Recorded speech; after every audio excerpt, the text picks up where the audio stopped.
విజయవాడలో ఏ convention centre దగ్గరన ఇప్పుడు real estate programme జరుగుతుంది. నిన్న ప్రారంభమైంది, ఇవాళ రేపు కూడా. వాస్తవంగా ఈ మధ్యకాలంలో విజయవాడకి సంబంధించి ఈ రెరా అప్రూవ్డ్ అయినటువంటి ఫ్లాట్లు కావచ్చు, వివిధ సంస్థలకు సంబంధించినటువంటి ఇళ్ళు, ఫ్లాట్లు, విల్లాలు ఇట్లాంటివి బాగా పెరిగిపోయింది.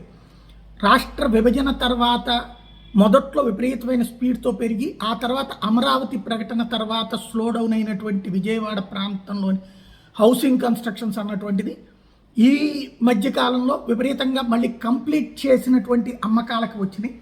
భారీ ఎత్తున జరుగుతున్నటువంటి పరిస్థితి. ప్రస్తుతం దానికి సంబంధించినటువంటి క్రెడాయ్ ఏదైతే రియల్ ఎస్టేట్ వ్యాపారుల సమూహం ఉందో వాళ్ళకి సంబంధించిన ఎగ్జిబిషన్, అంటే ఏ ఏ సంస్థ వాళ్ళు ఏమేమి అమ్ముతున్నారు, అక్కడ స్థలమా, పొలమా, ఇల్లా, ఫ్లాటా, విల్లానా, ఇట్లాంటివన్నీ కూడా అక్కడ ఎగ్జిబిట్ చేస్తున్నటువంటి సందర్భం. అయితే పబ్లిక్ కూడా గట్టిగానే వస్తున్నారు. ఇప్పుడు ఈ పండగలకు వస్తున్నటువంటి వాళ్ళు కూడా వచ్చి ఒకవేళ ఇక్కడ ఇన్వెస్ట్ చేయాలనుకుంటారు. అందులో విజయవాడ, గుంటూరు వీటన్నిటినీ కూడా అమరావతిలో కలుపుతారు, త్వరలోనే చట్టబద్ధత వస్తుందన్నటువంటి సందర్భంలో కాస్త గట్టిగానే పబ్లిక్ కూడా అట్రాక్ట్ అవుతూ ఉన్నారు. దాంట్లో వచ్చే బిజినెస్ ఆధారంగా, అక్కడ వచ్చే అట్రాక్షన్ ఆధారంగా రాబోయే రోజుల అమరావతి ప్రాంత అభివృద్ధి ఆధారపడింది.